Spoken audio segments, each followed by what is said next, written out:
here to get inspired. I've been into sustainable gardening for quite a while, and I know there's a lot more to it than that, but yeah, I just wanted to connect with a few more people on the same vibe and yeah, just get amongst the energy really. I've been interested in organics, growing food and seed ever since I was at university, and I thought that nothing better to do than come for inspiration to the Permaculture Convergence with lots of like-minded people who have the same interests and passions and desire to help change the world and make it a better place. Permaculture has a lot of answers and a really great approach to how we as humans can integrate most harmoniously and in a flourishing way into the rest of the world. It's just a great opportunity to reconnect, get re-inspired by all the fantastic stuff people are up to, and have conversations that matter.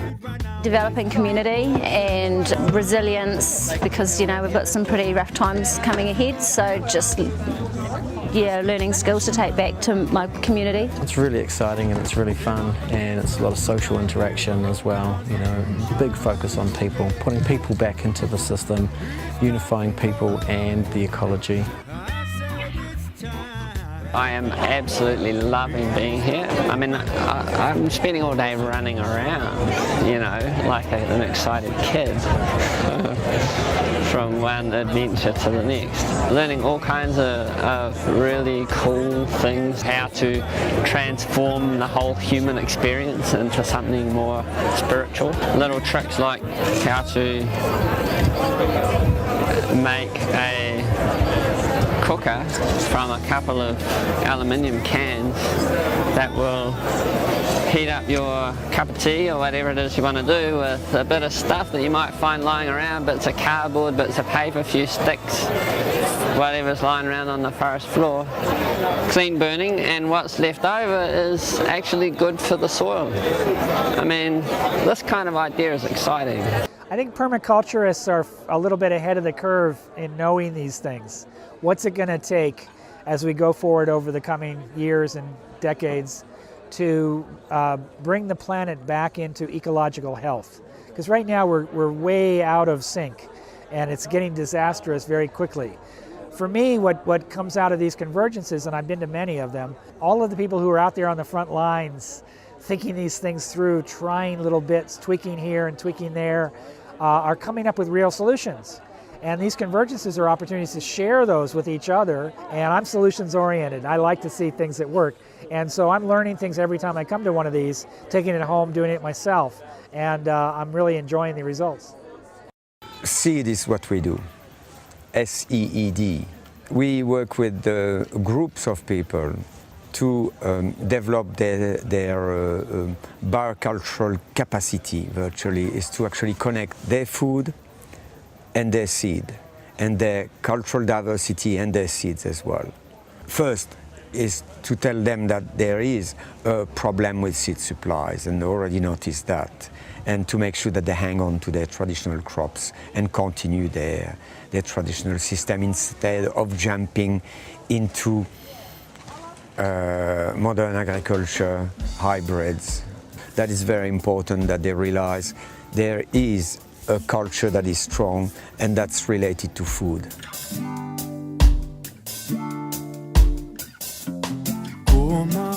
Ko mātātua te waka ko ngā te awa te iwi, ko pūtau aki te maunga, ko o hine matarua te awa.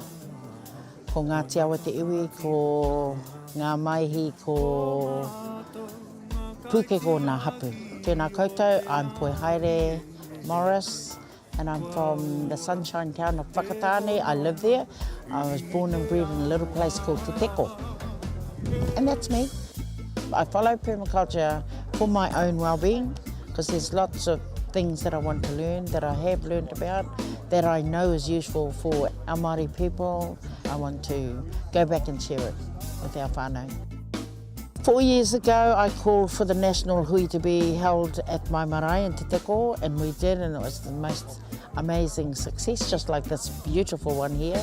So that set the precedence, I suppose, for our hui to be held on marae, which is a great thing, because that's another way that our people can actually get the opportunity to meet all these like-minded people who have the skills and the hunger to create sustainable, healthy environments for themselves and their community.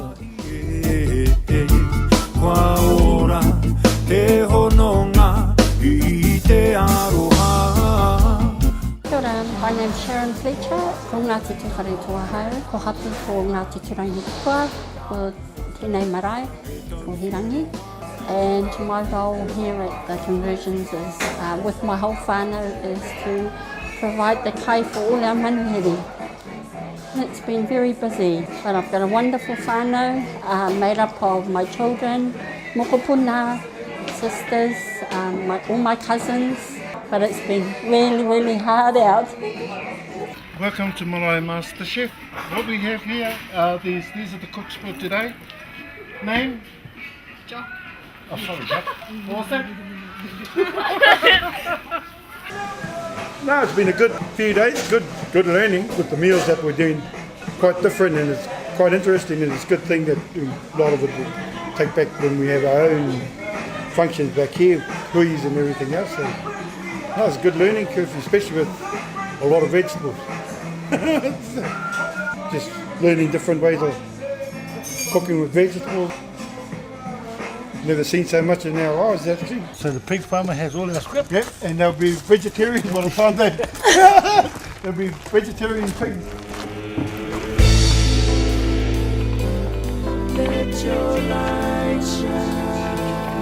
We've been having our gardens here for the last 5 years now, and we've gotten bigger and bigger, and we decided to follow the permaculture type of gardening because our gardens were being depleted. We'd had our third year of planting potatoes in the same area, so we couldn't plant potatoes again. So we wanted to find a better way of gardening in a smaller plot. It's not a new innovation for us. Yeah, in the old days, each marae around this area, they had their own gardens and we swapped crops. In those days, while there was little money in our parents' pockets, we were quite wealthy in that the food was in abundance from the forests, from the lake and its streams, and the products that came out of the ground through growing food and what have you. Just talking to the others about what your group is about, all of the kōrero I've had with different people and my understanding, it takes me back to when I was a child. And we grew mara of kai here. We had acres of potatoes and corn and all sorts of things, and we did it all ourselves. Those things don't happen anymore. You know, the planting of kai, the way we used to do it. We want to go back to the old system, and I think that probably, if we can ever get a benefit from this hui here, permaculture is the sharing of ideas and seeds. It's Hakari night tonight, so the dining hall will be dressed up. We'll have our hangi out in about a quarter of an hour, 20 minutes time, and we'll start preparing that for the guests to come in.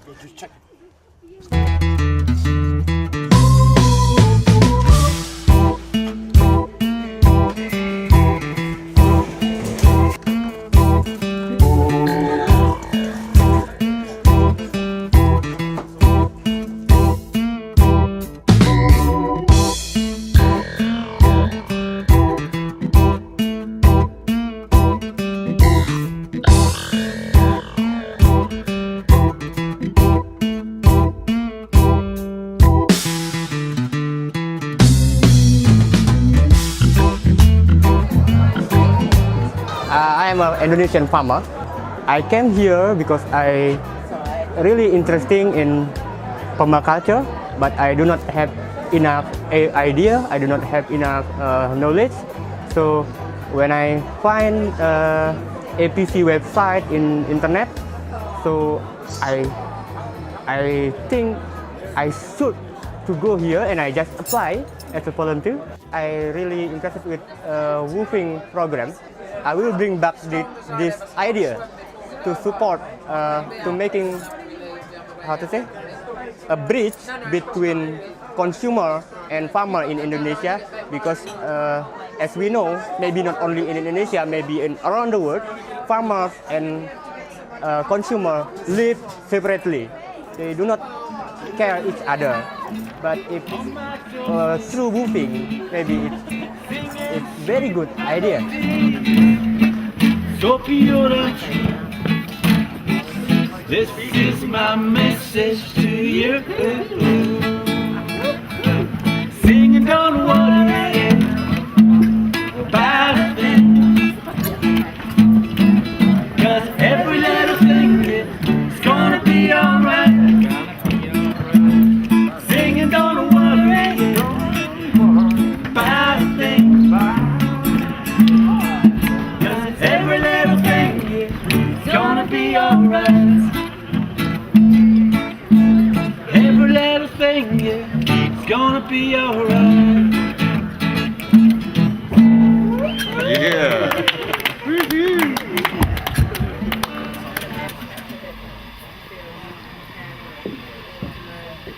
Permaculture International, which is now known as Permaculture Australia. One of the main things we do is hold the accredited permaculture training. It follows this standard Australian system, which has 4 certificate levels, 1, 2, 3, 4, and then the diploma. So they're all geared to different levels, and it's the same thing that any of the trades are taught as. So you could, be doing a certificate 1, 2, 3 or 4 diploma in, say, carpentry or plumbing or forestry or conservation, and now permaculture's got their own official part of that system.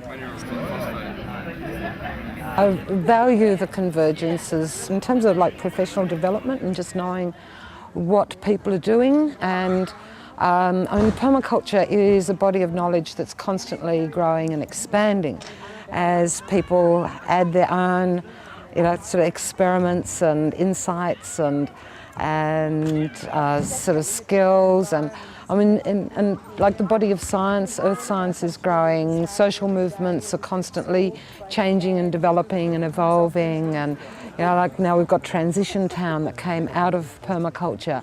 That wasn't around 10 years ago. So for me it's really important to sort of keep up to date, to have fresh stories of what people are doing to pass on. And it's also, for me, really inspiring to meet up with, my colleagues and also with past students and what they're doing. And it's really exciting. It's a great boost.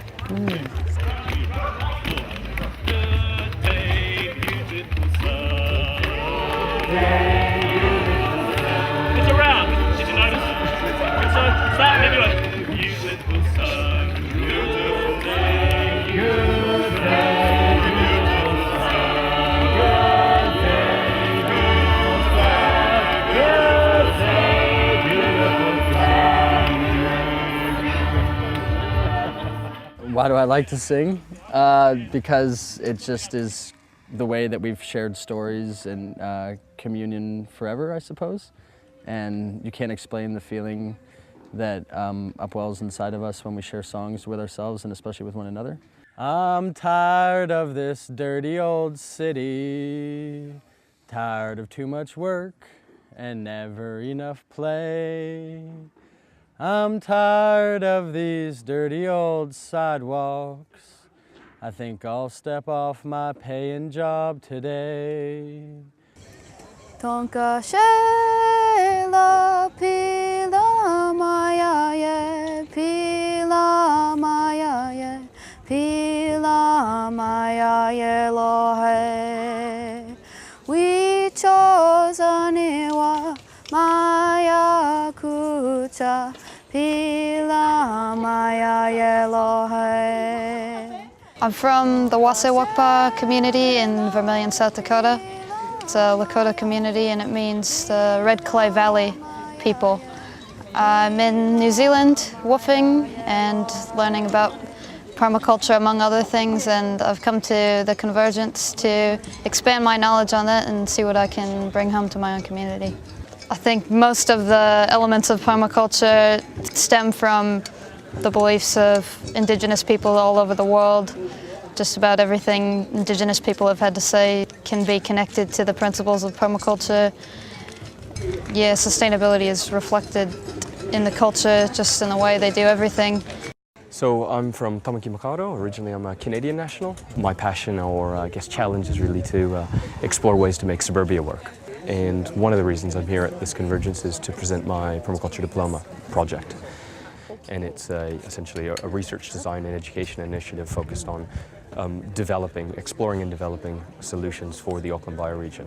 So we're looking at issues like peak oil, climate change, general resource depletion, population growth, transportation, and a whole range of issues that we know are relevant for Auckland. And looking at, well, what are appropriate solutions and at what scale, you know? So the bioregion I live in has everything from, you know, kind of an urban center density all the way through to kind of rural bush blocks. And so we know there's not a one-size-fits-all solution. So part of the challenge becomes, you know, what are appropriate solutions at what scale? Kia ora, my name's Julianne Genter. I'm a Green Party MP, and I thought it was important to get out there and check out what's really happening on the ground with communities that are already making the transition to a sustainable future and not waiting for the government to catch up.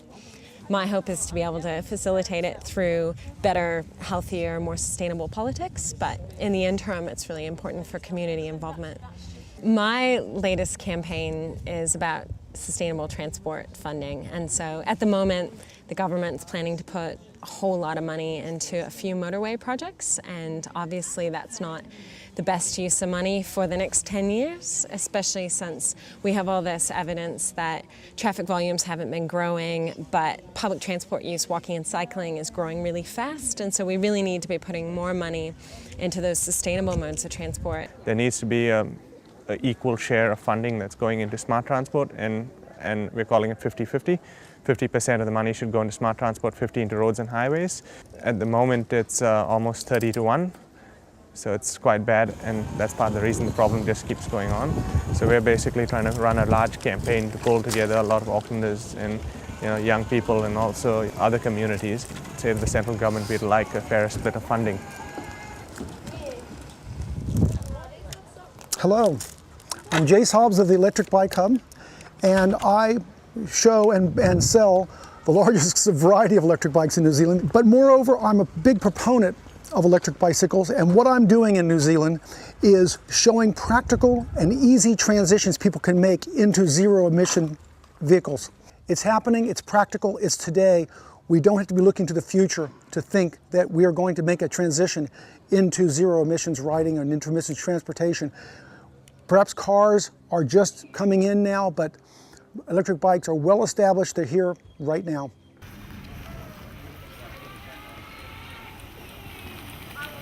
The reason I'm here, I guess I have a strong interest in solutions. I recognise the limitations of the existing economic system. I believe it's one of our greatest existing challenges to overcome. And it's good to see there's an emphasis on looking at alternative currencies and ways of sharing. I believe the future lies in our ability to share as people and as communities.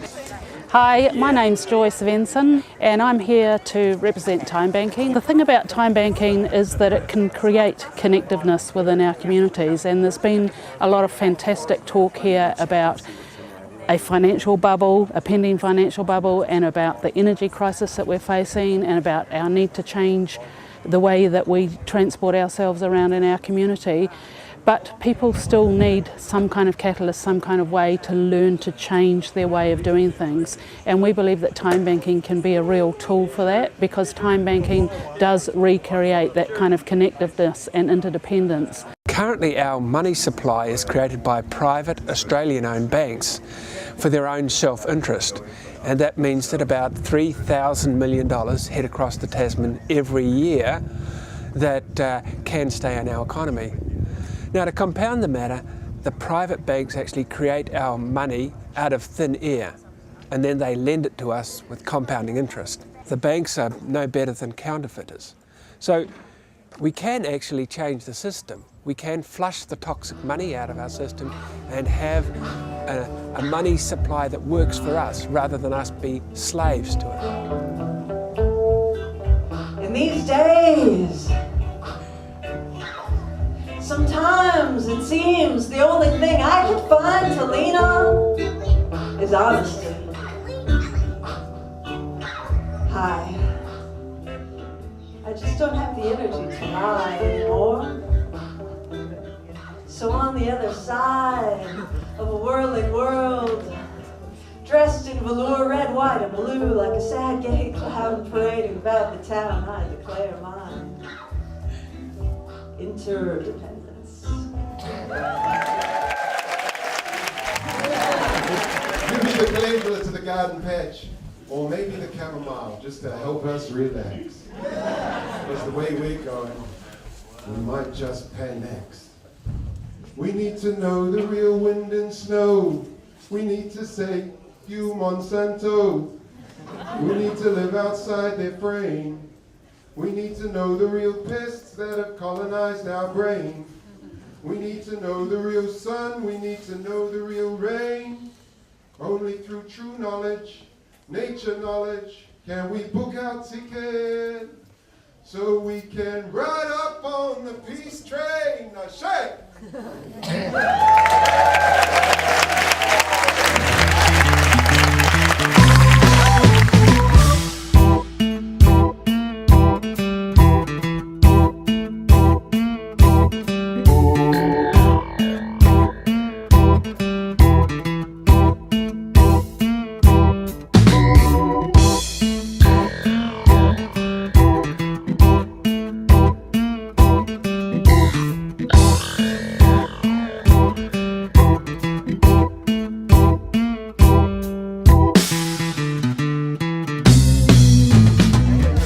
Everyone from the Permaculture Conference got into different groups and we divided up into the different north, south, east, west regions, and the whole purpose of the exercise is to network with one another and look at who we're going to be telling our story to. So what kind of newspapers or websites can we approach? Who can we write to tell them about this fabulous event and just communicate what's been going on? So we're based in the Turangi region. We're just talking about organising a weekend conference around some of the things we're learning here today and this weekend, and organising that we're just trying to work out how many people. Some say not too big and some say, yeah, everybody. And yeah, but the essence of the idea is organising an event in the Turangi bioregion. We're from Waikato and we've basically got our contact addresses. We had the idea of putting in a simple press statement to every local paper and making sure there's ways for people to get further information, like putting in the link for the Permaculture website. So yeah, this is a good networking opportunity, and now we can stay in touch, and we've learnt things about what we're all doing that we never knew before, so it's been very effective.